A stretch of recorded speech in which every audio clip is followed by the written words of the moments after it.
Nós vamos conversar com o economista do Diese na subseção da FUP, a Federação Única dos Petroleiros, Clovelmar Cararini.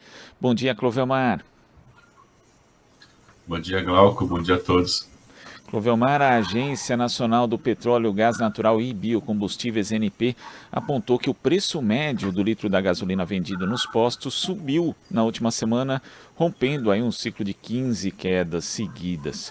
O levantamento do ANP revela que o preço médio do litro do combustível avançou para R$ 4,86 na semana de 9 a 15 de outubro, que representa uma alta de 1,46% frente à semana anterior.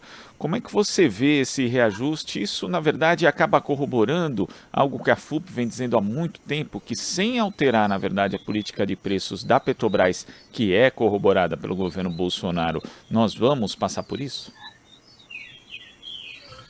Perfeito, Glauco, a pergunta e a sua questão inicial. Assim, primeiro ponto é esse. A gente vem falando dos efeitos da implementação dessa política de preço que a Petrobras vem criou em 2016 e que vem utilizando até esse momento, né? Então, é fundamental começar uma conversa sobre preço de combustíveis pensando na principal empresa estatal brasileira que produz petróleo, que produz refinados e que pratica preços acompanhando a variação dos preços internacionais. Esse é o principal ponto para a gente entender onde a gente está, né? O que está acontecendo? Os preços internacionais do barril, por uma série de motivos, vêm subindo agora nesse período recente, seja por conta ainda dos efeitos da guerra da Ucrânia, seja por conta da chegada do inverno na Europa e o maior consumo de energia que aquela região agora, que é uma grande consumidora de energia, vai acontecer, vai precisar de mais energia. Há todo um processo em que os países produtores de petróleo da OPEP, num processo de redução da oferta de petróleo e, por outro lado, o aumento do consumo do petróleo. Ou seja, o preço do barril vai subindo lá fora e como a gente aqui está seguindo essa política de preços, o preço aqui também tende a subir. O que está acontecendo recentemente? Por conta das eleições, isso ficou muito claro quando a gente olha todo o discurso do governo Bolsonaro no período recente, agora, no início desse ano, mas com mais força a partir de maio desse ano, um processo de mudança na gestão da Petrobras. Ele trocou várias vezes os presidentes da Petrobras, já este é o quarto presidente, era para ser o quinto, mas um deles não pôde ser aceito, então já é o quarto presidente, e em todo momento o discurso de que eu preciso trocar o presidente da empresa para que segure os preços. Isso está acontecendo. A Petrobras está segurando os preços nas refinarias, mas, e aí chega ao ponto que você falou, mas a gente percebe agora um aumento dos preços nos postos, né, direto ao consumidor. E aí, para responder, eu acho que dado esse cenário, a gente tem que pensar que está acontecendo duas coisas. Primeiro, os postos de combustível ou as empresas, né, antes dos postos, as chamadas distribuidoras de combustível, aquelas que compram da refinaria e vendem nos postos, um desses dois setores está aumentando os preços agora, na expectativa de que o preço vá subir pós-eleições. Então, o cenário as distribuidoras ou os postos de combustíveis já estão repassando os preços, aumento dos preços, mesmo enquanto na refinaria não sobe, nas refinarias da Petrobras. Esse é um cenário. Um segundo cenário, aquelas regiões onde a gente já tem hoje a oferta de derivados de uma refinaria privada, caso da Bahia, por exemplo, parte do Nordeste, tem que a refinaria RLAM, hoje Mataripe, foi vendida e privatizada, ali, naquela região, a refinaria está repassando o aumento de preço. Então, aqueles consumidores estão pagando mais caro porque a refinaria está aumentando os preços. Então, a gente tem dois cenários. Aquelas regiões, aqueles espaços onde não foi privatizado ainda e que tem a Petrobras como principal fornecedora, alguns atores estão aumentando os preços agora, já pensando pós-eleição. Na região que tem a Bahia, principalmente, e que é privado agora, os preços estão acompanhando os preços internacionais. Agora, Clovelmar, a ANP mostra aqui, né, nesse mesmo levantamento que aponta o aumento do valor médio do litro da gasolina, que o diesel ele teve ali uma queda ínfima de 0,15%, né, na verdade mantendo praticamente o mesmo preço. Agora, nesse aspecto do diesel, já existe aí uma pressão para que ele aumente ainda mais, né, porque no mercado internacional, como você apontou, por conta do aumento do frio na Europa, também fechamento de refinarias aqui, proximidade da proibição de importações da Rússia, esse preço vem aumentando, né? Segundo o levantamento feito pela Associação Brasileira dos Importadores de Combustíveis, a diferença entre o preço médio praticado nas refinarias brasileiras e do Golfo do México subiu para 14%. E no caso do diesel, né, ele tem um impacto não só para as pessoas que utilizam, por exemplo, os caminhoneiros, né, que usam bastante esse tipo de combustível, mas acaba impactando também, por exemplo, nos alimentos, como a gente já viu isso acontecendo e quando houve esse aumento, né, do combustível, porque o transporte vai aumentar o custo do transporte e isso acaba impactando nos alimentos. A gente pode ter esse aumento depois das eleições e também, consequentemente, um aumento ainda maior da taxa de inflação aqui no Brasil, Clovelmar? Glauco, deixa eu separar a sua pergunta em dois momentos, né, para tentar ajudar. Primeiro, eu estava falando de um formato mais geral dos preços, agora você trouxe o elemento diesel, que acho que é importante. Assim, o diesel tem uma diferença em relação à gasolina, por exemplo, porque a gasolina a gente tem praticamente a nossa autossuficiência. O Brasil tem, no seu parque de refino, uma capacidade de produzir o que a gente consome de gasolina. A gente importa muito pouco e exporta muito pouco gasolina. Então a gente tem, de certa maneira, controlado. Caso do diesel, não. A gente precisaria de mais uma ou duas refinarias para aumentar nossa produção de diesel, para a gente não ter para não ter essa dependência internacional. O Brasil, mais ou menos, precisa importar 30%, de 25% a 30% de diesel. Então a gente tem um problema, no caso do diesel, que, há uma pressão internacional por aumento do consumo do diesel. E a gente vai pagar mais caro nessa importação de diesel, porque a gente não produz essa parte. Esse é o primeiro elemento. O segundo elemento ainda é a política de preço, porque por mais que a gente produza 70% do diesel, esses 70% tem o preço dos 30% importados, né? Percebe? Então a gente tem um efeito ruim, perverso nessa política de preço também, que segura o preço para cima. No caso do diesel, chamar a atenção que os impostos já foram reduzidos lá atrás. O governo o efeito da redução do ICMS não chegou diretamente ao diesel, porque já tinha subsídio no diesel, no caso dos impostos. E o que está acontecendo no caso do diesel é isso, né? Os postos ou as distribuidoras estão aumentando o preço, já especulando pós-eleições.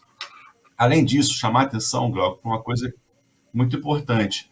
A refinaria, a gente está percebendo que o Brasil aumentou a sua produção de diesel agora nas refinarias. O Nordeste aumentou muito a produção de diesel no Nordeste. A gente tem lá uma refinaria, duas refinarias importantes, que é a Abreu e Lima, que está sendo privatizada, ainda não foi, mas ela tem uma grande produção de diesel. E a refinaria de Mataripe, que eu citei, que é privatizada, aumentou muito a sua produção de diesel. E a gente percebeu que também aumentou muito a exportação de diesel. O Brasil está aumentando a sua exportação de diesel. A gente acha que a refinaria privada, como o preço aqui está mais baixo do diesel do que lá fora, a refinaria privada está vendendo, está exportando diesel para fora do Brasil. No momento que a gente vai precisar de diesel, porque lá fora está mais caro, né?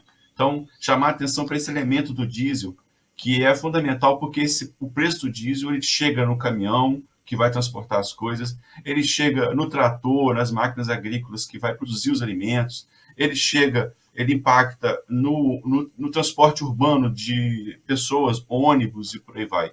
Ou seja, o preço do diesel ele é um grande problema para a gente porque se espalha nos outros preços da economia.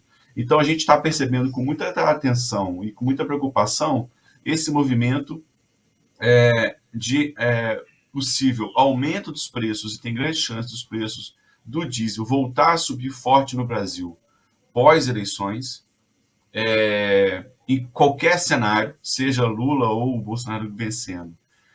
como a gestão do governo Bolsonaro vai até 31 de dezembro, tem grande chance dos preços subirem pós-eleição, né? 1º de novembro, a partir daí os preços devem voltar a subir. Esse é o cenário. Por quê? Porque há essa pressão internacional e como a Petrobras tem um política de preços que acompanha os preços internacionais, vai subir também aqui. Então a gente tem essa preocupação sim, e tem um outro efeito que é a preocupação em relação à inflação que você citou, muito bem. Os preços no Brasil têm um vínculo muito grande com os preços dos derivados, e o preço do diesel é fundamental, e se ele sobe, isso vai se espalhar. Isso chamar a atenção para um momento em que, desse ano, olhando a inflação, a gente percebeu o pico da inflação, a subida dela por conta dos combustíveis, a queda também acontece por conta dos combustíveis, mas não chega diretamente na queda em relação aos alimentos. No mês passado, apresentou uma pequena queda também com relação aos alimentos, mas tem muito a ver com uma redução da demanda que a gente também vem percebendo por conta desses preços altos. Então, a gente tem assim, essa preocupação. Agora, Clovelmar, você toca um ponto importante, que é essa possibilidade, né, muito concreta, muito real de aumento dos combustíveis pós-eleição, porque a Petrobras está segurando os preços, mas quando você cita o exemplo da refinaria de Mataripe, né, a refinaria que foi privatizada nesse governo, inclusive, eu peguei os dados aqui, ela elevou o preço da gasolina no último sábado em 2%, o diesel S10 foi aumentado em 8,9%, e no sábado anterior, a empresa já havia aumentado os preços em 9,7% e 11,3% respectivamente. E esse é outro ponto de atenção que as pessoas precisam ter em mente, né? Porque esse governo, se reeleito, ele provavelmente vai privatizar ainda mais o parque de refino que hoje é controlado em sua maior parte pela Petrobras. Então, o padrão vai ser esse aqui da refinaria de Mataripe, né? Algo totalmente descolado de qualquer política de governo. Então, ainda que se altere a política de preço da Petrobras no futuro, não vai ter mais qualquer tipo de controle, por exemplo, com refinarias privadas como a de Mataripe. Então esse risco do desmonte do nosso parque de refino e também da própria Petrobras é algo que as pessoas precisam estar atentas, Clovelmar? Sem dúvida nenhuma, a gente tem 10 dias para tomar uma decisão fundamental e estratégica para o país, para esse setor de energia, de petróleo e para o país. A gente já está falando aqui há um bom tempo a importância que tem esse setor no mundo todo. Né? O mundo todo depende ainda, no capitalismo, depende ainda do petróleo e dos seus derivados. O Brasil também precisa, é importante demais ter esse setor. E é importante demais ter esse setor na mão do Estado. É o Estado, é o governo, é a União que deve controlar as políticas, né, em relação a esse setor de energia. Entre vários fatores, um deles é a questão dos preços que a gente acabou de falar aqui em relação à inflação. Se você descontrola, você joga a decisão estratégica dos preços em relação ao setor privado. E aí você toca nos dois pontos centrais. A gente precisa rever essa política de preço. Há uma proposta, colocada pelo governo Bolsonaro é uma proposta de intensificar e manter essa política de preços. Né? Além disso, um processo de privatização de mais refinarias e de mais setores da Petrobras, retirando, inclusive, a própria Petrobras, né, sendo privatizada, assim como fez com a Eletrobras. E, por outro lado, em 10 dias, essa escolha, muito difícil, por outro lado, uma outra política que tá tentando rever essa política de preço, levar em consideração outros fatores para além do preço internacional, e, além disso, parar, estancar esse processo de venda de empresas públicas, estatais, no caso, rever completamente a possibilidade de privatizar a Petrobras, de continuar no processo de venda de 7 ou 6 refinarias ainda estão sendo vendidas e, possivelmente, no futuro, ainda rever esse processo das refinarias que já foram vendidas. Ou seja, a gente tem 10 dias para fazer uma escolha, que eu acho que é uma escolha fácil de ser feita, se você tem uma preocupação com os efeitos da saída do Estado, os efeitos de colocar na mão da iniciativa privada setores estratégicos e que impactam diretamente a minha vida, a sua vida, a vida das pessoas que estão aqui assistindo ou ouvindo a gente. E aí a gente tem que fazer essa escolha agora. Eu acho que é fundamental a gente ter isso em mente é, e, e fazer a escolha certa lá no dia 30. E só para a gente concluir, Clovelmar, inclusive a gente pede aqui, né, tem muitos comentários no chat a respeito dos preços dos combustíveis, né, porque isso impacta na vida das pessoas agora e vai impactar também depois das eleições. É importante, inclusive, que o pessoal acompanha o Jornal Brasil Atual, depois difunda essas informações. Mas tem outra coisa relacionada ao futuro também que a gente não pode esquecer, Clovelmar, que é a questão da transição energética, que simplesmente foi esquecida e é fundamental para a preservação do meio ambiente e para o futuro mesmo do país, que pode estar integrado a outras nações ou simplesmente daqui a um tempo ser excluído. E esse é outro ponto que também precisa ser observado pelas pessoas na hora de escolher, por exemplo, quem propõe uma transição energética e quem não propõe, Clovelmar. Sem dúvida, Glauca. Eu queria agradecer mais uma vez o convite de participar do programa, porque acho que você está tocando nos pontos centrais e num momento muito estratégico para a gente fazer essas escolhas. O caso da transição energética, a gente tem que ter em mente o seguinte: o mundo vem num processo, né? E aí não só o Brasil, mas o mundo todo, um processo de mudança em relação à sua matriz energética. A gente precisa de uma matriz energética mais limpa. A gente precisa reduzir as emissões de gás, efeito estufa. A gente está olhando aqui, e é esse efeito direto. Assim, eu estou falando de um estado, Rio de Janeiro, que tem uma cidade, por exemplo, Petrópolis, que acabou de passar no início desse ano, e a gente está muito preocupado de novo agora no início do próximo ano, passou por uma catástrofe imensa, várias mortes, por conta desses efeitos, dessas mudanças do clima. O mundo está aquecendo, a gente tem uma série de problemas, isso é consenso, claro, menos para aqueles negacionistas que acham que o mundo não está aquecendo. Então é até fundamental, clareza, que o mundo está aquecendo e precisa mudar. Essa mudança em relação à matriz energética já está acontecendo em vários países do mundo, na Europa com mais força, os americanos agora também voltaram, estão colocando com a gestão Biden um processo de transição também energética. O Brasil também começou a discutir isso. E a gente sente falta de um controle, de uma estratégia, de uma política pública clara do governo brasileiro em relação a isso. O governo brasileiro não acredita que o planeta está aquecendo. O governo brasileiro não quer participar do debate em relação às mudanças, né, climáticas e às mudanças energéticas que estão acontecendo e está jogando todo o peso dessa escolha estratégica na mão, novamente, das empresas privadas. A Petrobras, que é uma empresa fundamental e que tinha um projeto de empresa de energia, era uma empresa que vinha fazendo esse processo de transição, reduzindo, né, na verdade, aumentando a sua produção de petróleo, mas destinando recursos para a produção de outras fontes de energia, saiu completamente, pós-golpe de 2016, saiu completamente dessa estratégia e agora ficou apenas com a produção de petróleo. A Petrobras saiu do biodiesel, saiu da geração de energia eólica, saiu da geração de energia de outras fontes de energia que não a energia do petróleo. E está colocando completamente essa decisão na mão das empresas privadas. Por fim, um outro elemento fundamental que a gente também vem discutindo, e aqui nesse espaço, acho que vale a pena falar também para o movimento sindical, a gente também vem num processo no Diese discutindo isso, num processo em que a gente está sentindo falta de uma maior presença do movimento sindical nesse debate. Os trabalhadores não estão, do setor de energia e de outros setores, não estão participando do debate em relação à transição energética.